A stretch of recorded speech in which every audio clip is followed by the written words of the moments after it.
Assalamualaikum warahmatullahi wabarakatuh. Nama saya Mami Diana. Saya hari ini akan mempresentasikan mengenai social identity theory. Nah, social identity secara umum dapat diartikan sebagai konsep diri yang berasal dari keanggotaan individu kelompok tertentu. Teori identitas sosial diperkenalkan oleh Teichfeld pada tahun 1970-an. Ia termotivasi untuk memahami pengalaman diskriminasi yang ia alami oleh tentara Jerman pada masa Perang Dunia Kedua karena ia merupakan keturunan Yahudi kelahiran Polandia. Kemudian, ia bertanya-tanya tentang apa yang menyebabkan orang yang telah hidup berdampingan dapat merasa saling terancam dan bermusuhan meski tidak ada alasan yang objektif. Pada awal masa perkembangan teori identitas sosial ini, diskriminasi dan berbagai bentuk konflik antar kelompok adalah hasil keanggotaan individu dalam kelompok tertentu yang menyebabkan individu cenderung memberikan evaluasi kepada kelompok sendiri atau in-group favoritism. Pada tahun 1974, Teichfeld memperkenalkan teori identitas sosial ini. Kemudian, dipublikasikan pada tahun 1979 bersama dengan John Turner yang merupakan koleganya di Departemen Psikologi Universitas Bristol. Nah, kemudian menurut Teichfeld sendiri, identitas sosial sebagai pengetahuan individu bahwa ia tergabung dalam kelompok sosial tertentu yang memberikan dampak emosional dan nilai yang bermakna bagi individu tersebut. Kemudian yaitu ada prinsip-prinsip dasar dari teori identitas sosial atau social identity theory ini.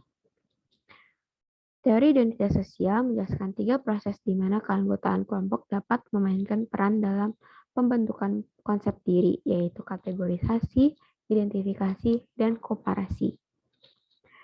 Pada kategorisasi, individu memasukkan diri mereka dalam kategori sosial tertentu yang dianggap kongruen dengan self-definition. Kategorisasi bersifat perseptual yang bekerja pada stimulus sosial bukan sosial yang menentukan serta menjelaskan batas kelompok, menetapkan seseorang dalam kategori yang tepat. Juga menetapkan diri pada kategori yang relevan secara kontekstual. Yang kedua adanya identifikasi. Identifikasi ini berhubungan dengan kelompok tertentu guna menyokong self-esteem. Kebutuhan self-esteem yang positif merupakan kebutuhan dasar manusia. Self-esteem sendiri dalam teori identitas sosial menurut Hawke pada tahun 2001 merupakan dorongan untuk melakukan evaluasi secara positif melalui positive distinctiveness. Implikasi dari self-esteem sendiri yaitu memotivasi identifikasi sosial dan perilaku kelompok, serta identifikasi sosial yang memuaskan self-esteem.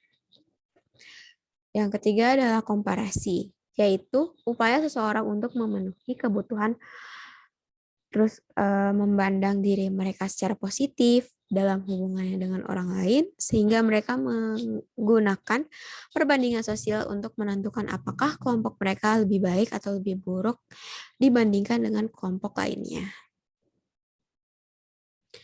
Kita akan memasuki bagaimana cara mengubah identitas sosial. Cara mengubah identitas sosial ini terdapat memiliki 3 cara, yaitu adanya mobilisasi sosial, yaitu pindah ke kelompok lain yang dianggap lebih baik.